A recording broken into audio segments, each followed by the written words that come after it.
Okay. My name is Bessie Coleman. My father and mother was Thomas and Bessie Carr. And when I was little, they just moved here, there, and everywhere. The first I remember was we moved from Pueblo to New Mexico. I don't remember much about that. But I know we had, my older brother and I had whooping cough. And we whooped all the way down there, I think. And then we stopped at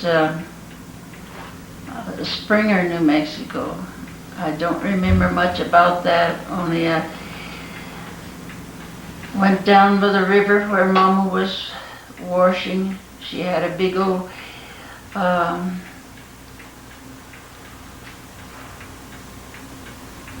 I don't know what you call them.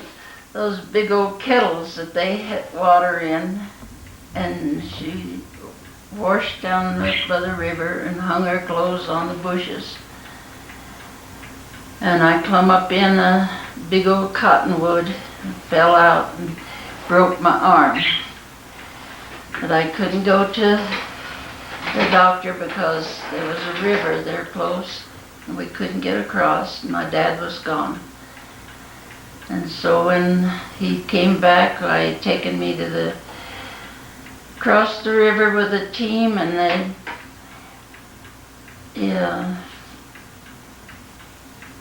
my arm was swollen so bad that they had to put it in a leather elbow, kind of like a horse collar like thing. It was made out of leather. And when they'd taken that off, my arm had healed and it was bent, just permanently bent. And we lived in a funny house. It was built like a fort or something. It had one big gate, and on the outside of it was small windows. And on the inside, it was like an apartment house. And it was inside there was like a big grill and a well with those kind of dippers that you turn it and it dipped water out and poured in your bucket. And everybody that lived in this apartment house, or whatever they called it, got water there. And there was several families lived in there, several Mexican families, and I don't remember but one other white family. And they lived in the next apartment from us. And there was a big old gate there, kind of like on a fort. And if they wanted to, they could close that gate. And we was in there in just those tiny little windows on the outside. We didn't live there very long, I don't think, but Charlie was born there. And then we moved to the Shoemaker Ranch. And it was the most beautiful place I ever saw. Or to my child mind it was anyway, and what I can remember about it, I think it was. And it was a big house and very well kept up, and us kids had a nice big yard to play in, and we had shade trees and big old locust trees that bloomed, and we could put it in a little ditch and make boats out of those blooms. The water ran from a spring. The pipes came out of the little hill there, and it ran all the time. There was a sink in the house close to the stove, and it ran all the time. You couldn't close that cold water. It had to go all the time. And there was water ran in the milk house. And they had wide troughs, big wide troughs, those flat milk pans could set in and kept the milk good and cool. And then that run on to the water trough where they watered the livestock, the horses and things there. And the other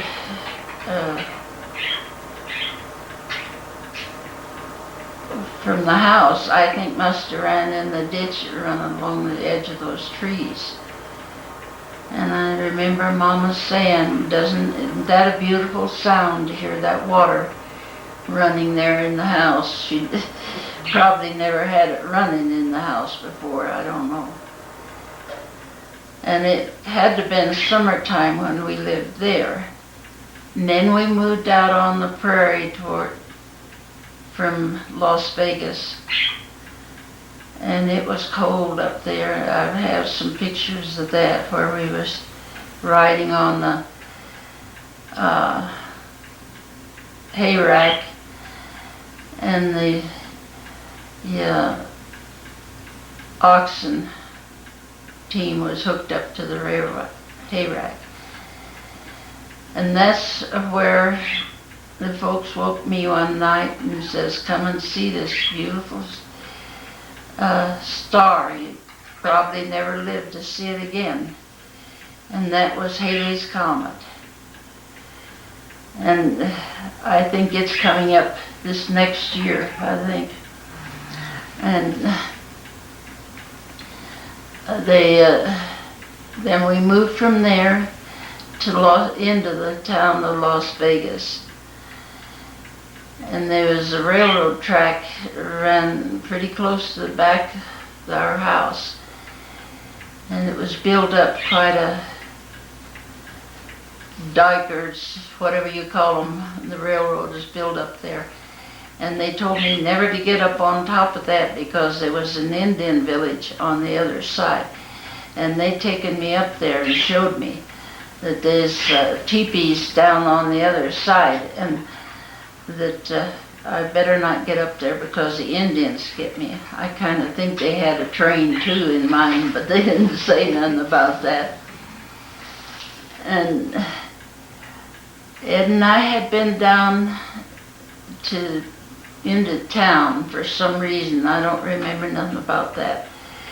But I know there was an Indian had his Indian wear spread out on the sidewalk. And I seen a little picture there, and I wanted that little picture, and I asked that Indian if I could have that, and he just grunted, and I thought he said that I could have it, and I started going away, and he got up and started after me, and I ran a little ways and just turned around and handed him the picture, and that I just kept running until I got home.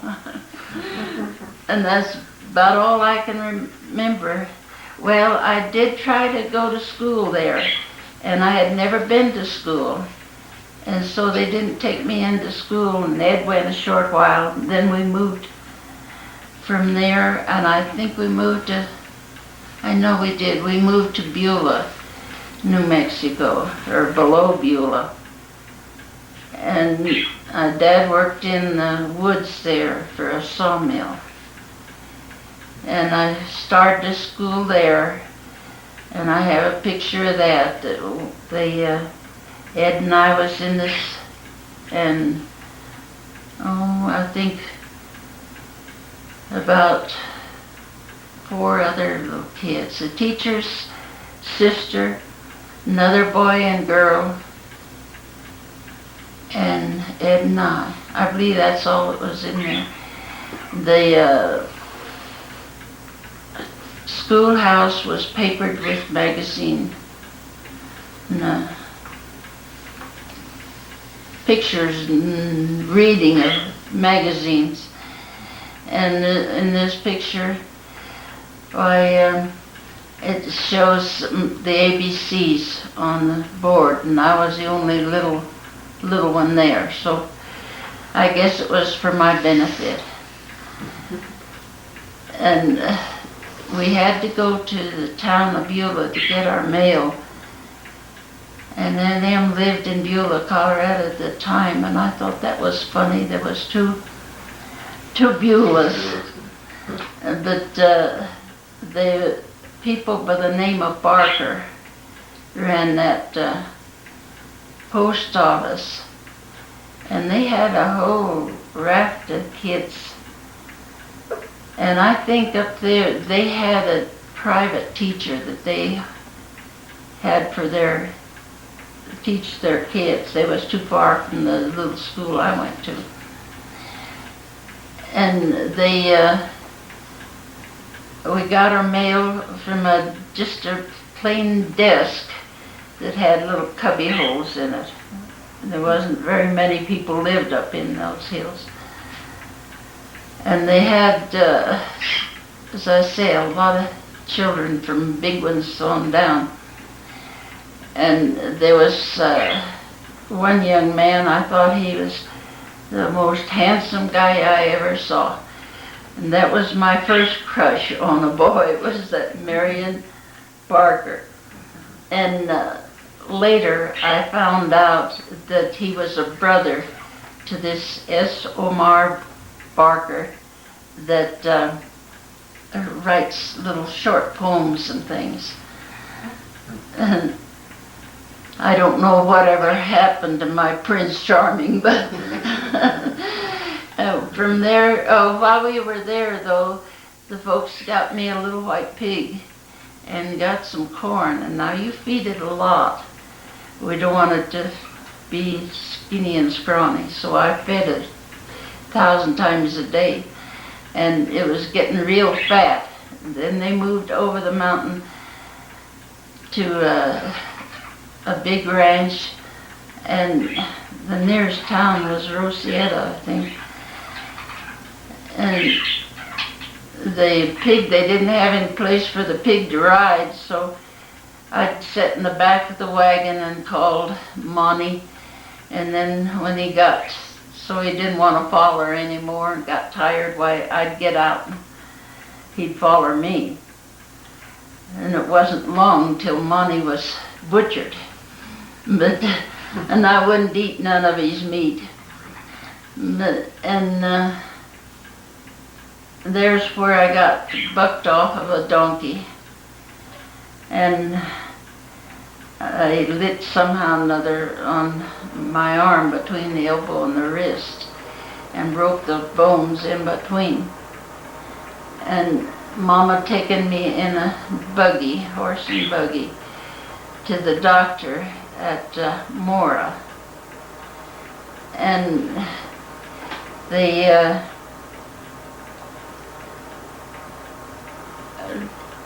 evidently had rained.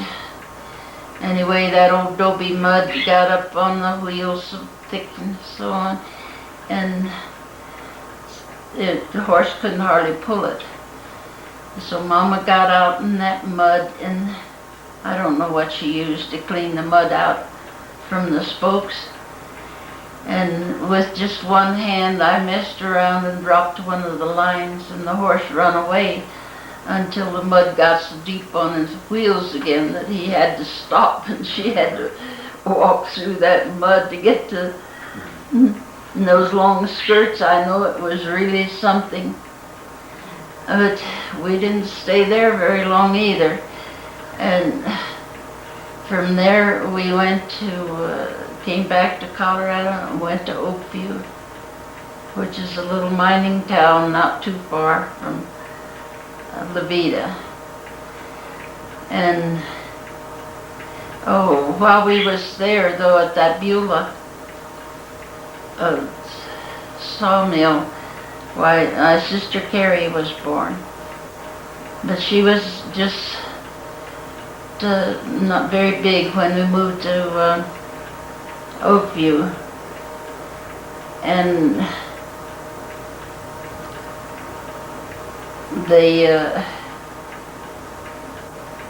we stayed there a while, not too long, with Aunt Em and Uncle Joe Bradley. And Dad got a big tent, and he boarded up the sides, and then the tent over it. And that's where George was born, in that tent. And then, I guess when spring came, I think it was spring anyway, why we started out. There was a widow woman and her family, a couple big boys. They wanted to go to Oregon, and Dad thought he wanted to go to Oregon too. So we went over Levita Pass, and then he decided he wanted to come over to Wet Mountain Valley. And he tried to cut across over, I guess, Moscow Pass, I don't know. And he couldn't get through there. He said, well, he'd come through there horseback when he was a young man. He knew that there was a road there, but it wasn't a very good road. So we had to turn around and go back to the cutoff from Levita Pass to Wet Mountain Valley.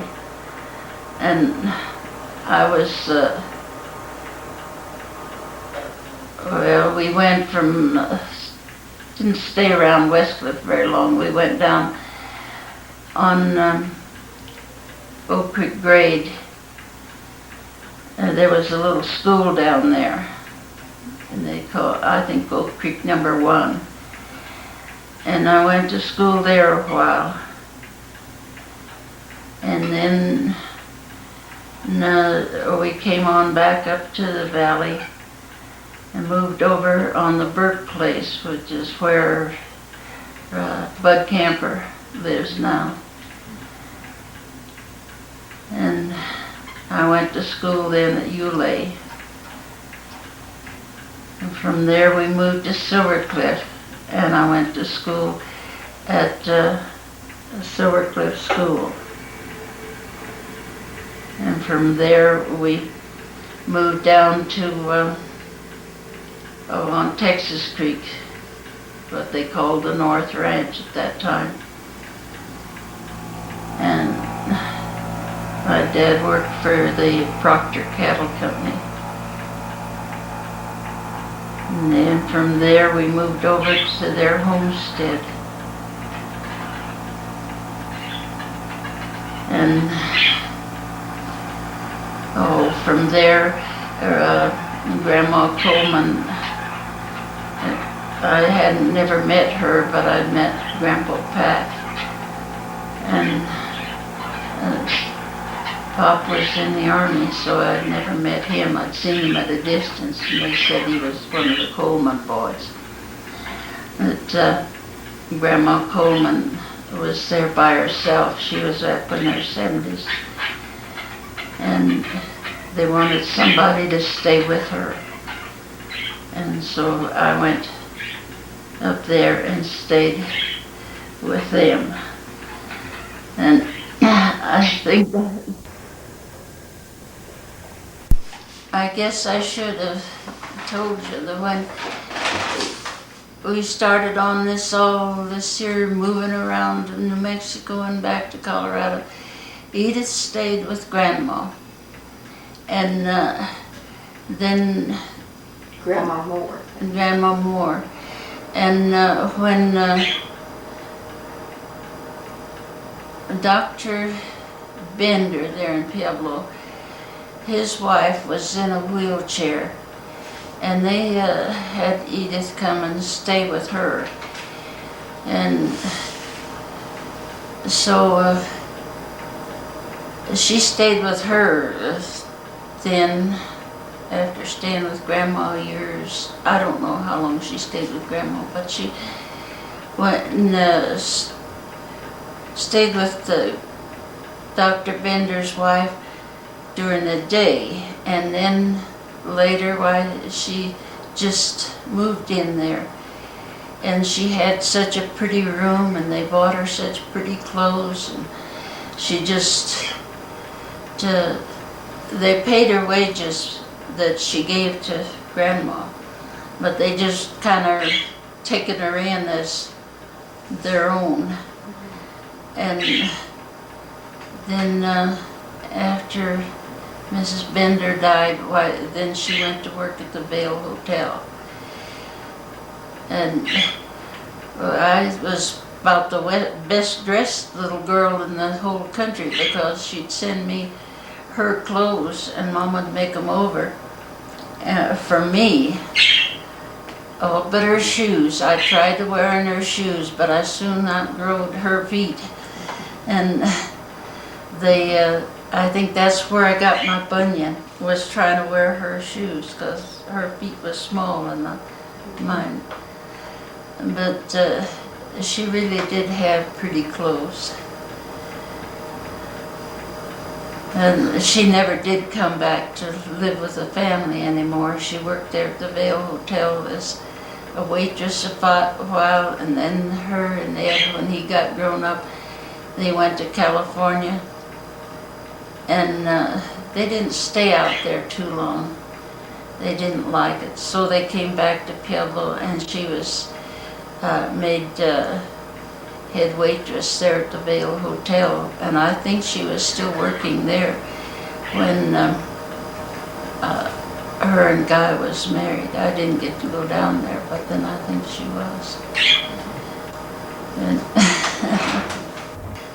backtracking again, when I broke my arm and Mama taken me to the doctor in Mora. The doctor put splints on the arm where it was broken between the elbow and the wrist. And then he says, you just stay there, I want to talk to your mother. And they went out in the hallway, and when he came back, he says, put your arm up here on this desk, I want to see. And he came down with his hand like that and broke that again. And after that healed up, then I could move our arm more, where it was just stationary like that. And of course, everybody wore long sleeves at that time, and they put, she had buttons all the way up here, so my sleeve could be opened and I could dress better. Then. How many years was your arm stiff? Well, I don't know. It must have been stiff like that 5 or 6 years probably. No, probably 4. Probably 4 years. And where we lived at that pretty place, why, that's where I learned to put my shoes on the right feet, because I always sat in the little chair that's sitting near the wood box to put on my shoes. And so my dad taken the leather punch and made a hole in the top of my high lace shoes, and he says, now you sit in your chair and be sure that you always have that hole next to that wood box. And so that made it go on to my right foot. And I always had my shoes on the right feet after that. And I don't have to have a microphone, or did I have a microphone? Okay.